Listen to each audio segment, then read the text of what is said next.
children. Today we are here to discuss your second lesson, that is a poem by William Brighty Rance, that is Great Wide Beautiful Wonderful World. Lesson number 2.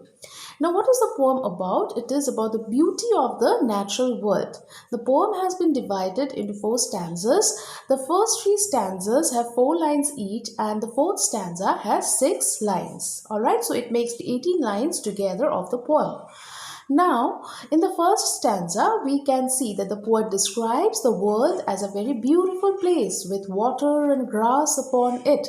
So, therefore, he says the world is very beautifully dressed. Alright, now see, in the first stanza, you will come across the words world, curled, breast and dressed. Those are the words which are in the last words of the line. Okay, so when I'm saying world and curled and breast and dressed, or the first stanza, these words are similar in sounding, so therefore these are called the rhyming words. Alright, so this is the concept of rhyming words that we come across in a poem. The same is repeated in the other stanzas also. We'll find out as we explain. Let us go to the second stanza.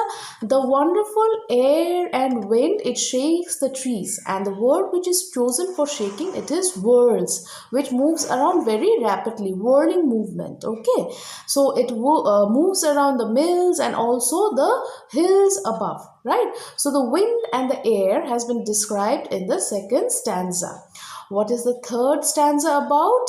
The earth as world is described as the term friendly. So it is the friend. How? Because there are wheat fields, rivers, and it is a beautiful place with also cities, gardens, cliffs, isles, and the people residing in it. So therefore, it is a friendly place where we can also reside with the beautiful things of nature. Okay, do not forget that the poem is described entirely in its beauty. How is the world beautiful?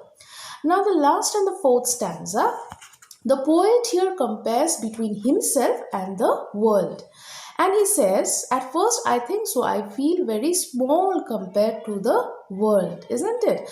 But as he prays, when he prays to God, he sees it seems that there is a whisper that comes inside his ears and tells him that no, man is much more important above all, because he has the quality to love and to think.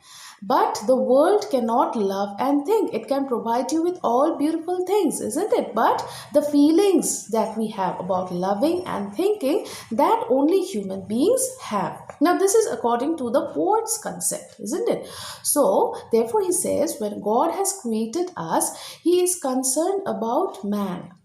Alright, so we are here residing in this world, and we are sharing the beautiful world which is described as great, wide, beautiful and wonderful. So this in short is the synopsis of the poem, right? Now children, you have to see that the words which are marked in the purple letters, you must go through the meanings very carefully. And the worksheet which will follow after this, you have to do it in your copies, neatly written with the topic and the date.